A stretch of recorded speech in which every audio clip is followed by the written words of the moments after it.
Hello everyone, I hope आप सभी लोग बहुत अच्छे होंगे और उतनी ही बेहतरीन तरीकों से आप सभी लोगों की पढ़ाई चल रही होगी। तो भाई आप लोग जो मैं तो बोलता हूँ मॉडल पेपर दोनों मॉडल पेपर डन रखो भाई, है ना। हिंदी है और अच्छे से करते चलो इसको। परीक्षा बोर्ड वगैरह होगा उससे भी पढ़ सकते हो। यहाँ पे वही मॉडल पेपर से ठीक है आपके लिए जो क्वेश्चंस बना दिया गया और भी प्रैक्टिस के पॉइंट ऑफ व्यू से, मतलब टेस्ट के पॉइंट ऑफ व्यू से कि आपको क्वेश्चंस देख के आंसर आ रहा है कि नहीं आ रहा है। क्योंकि मॉडल पेपर्स में देख रहे हैं तो आपको भाई वो आपके आंसर से डेफिनेटली है भाई। क्वेश्चंस देखोगे तो आंसर्स भी दिख रहा है तो साथ ही साथ दिमाग को आ जाता है। बट यहाँ पे आपको क्वेश्चंस मैं दिखा रहा हूँ, ये इसी तरह से पेपर जो सेट होना है आपको पता है कि पैटर्न हम सेम रखते हैं ना। ये क्वेश्चन है भाई पूरा का पूरा, ठीक है। ये क्वेश्चंस है, पूरे क्वेश्चंस को देख सकते हो और यहाँ पर जो क्वेश्चंस पूछे जाएंगे 8 मार्क्स के लिए उन क्वेश्चंस के आंसर्स आपको देना पड़ेगा, ठीक है। और ये इसी तरीके से आपका अपठित गद्यांश आएगा और इसको भाई तो आप मतलब आंसर्स करने आना चाहिए, आंसर ढूंढना बस है। यहाँ से अच्छे से कर लोगे तो यहाँ से आपका जो एक खंड का 12 नंबर आपका लगभग मैं भी फिक्स होना चाहिए भाई।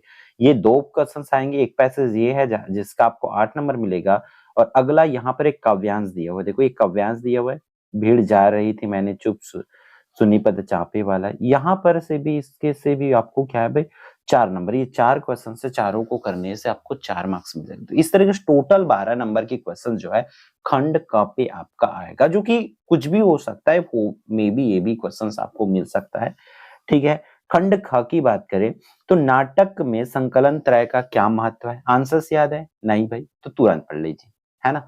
और नहीं हवा है तो भाई आगे बढ़ जाए, नहीं है तो तुरंत याद तो करना पड़ी ना। कहानी लेखन में संवाद का क्या महत्व है? विकसित एवं आत्मनिर्भर भारत पर एक फीचर लिखना है तो फीचर कैसे लिखना है, आलेख कैसे लिखे जाते हैं। टॉपिक तो कुछ भी दिया जा सकता है, वो आपको पता होनी चाहिए, ठीक है। निम्नलिखित प्रश्नों को उत्तर लिखना है, जैसे कि समाचार किसे कहते हैं, पेज 3 पत्रकारिता से आप क्या समझते हैं, फोन इन से आप क्या समझते हैं, ड्राई एंकर क्या है। तो ये इस तरीके से क्वेश्चंस पूछे जाएंगे, ठीक है। फिर परीक्षावधि में डीजे के प्रयोग बंद कराने हेतु जिले के कलेक्टर को नागरिकों की ओर से आवेदन पत्र लिखना है। फिर इसके अर्थों में दिया हुआ है अस्पतालों में इलाज की चरमदायी व्यवस्था को सुधारने के लिए जिला अधिकारी को पत्र लिखना है। फिर आपका क्या है कि निबंध पूछा जाएगा। निबंध पूछा जाएगा तो इस तरीके से इंपॉर्टेंट टॉपिक है। और निबंध भी जैसे हमारे इंग्लिश में वैरी होती रहती है तो हिंदी है तो इसमें तो और भी वैरी होती है। तो आपको कोई सा भी टॉपिक में निबंध लिखने आना चाहिए, ठीक है। खंड ग जो है आरोह सेक्शन का आएगा। यहाँ से देख लो काव्यांश दिया हुआ है, इन काव्यांश को पढ़ करके क्वेश्चंस के आंसर्स देना है इन क्वेश्चंस, ठीक है। फिर अगेन काव्यांश दिया हुआ है, इस काव्यांश को पढ़ के इसके आंसर्स देना है। फिर ये प्रश्न उत्तर दिया हुआ है, निम्नलिखित प्रश्नों को उत्तर देना। इन प्रश्नों को भाई आप लोगों को तैयारी कर लेना है। पर्दे वक्त पर वक्त की कीमत है कहकर कवि ने पूरे साक्षात्कार के प्रति अपना नजरिया किस रूप में रखा, इसको करना है। जहां पर दाना रहते वहीं नादान भी होते, कवि ने ऐसा क्यों कहा, भाषा को सहूलियत से बरतने से क्या अभिप्राय है, इस तरह से। फिर गद्यांश अगेन गद्यांश है, इसके भी आंसर्स आप लोगों को करना है। फिर प्रश्न उत्तर जो दिया हुआ है 1 मार्क्स 2 मार्क्स एंड 3 मार्क्स के वाला, ये सब चीज को कर लेना है। इतना करते ही आपकी तैयारी लगभग बहुत अच्छे तो हो जाएगा भाई, क्योंकि क्वेश्चंस पूछे जा रहे हैं वहीं से इन चीजों को लिया गया है ना।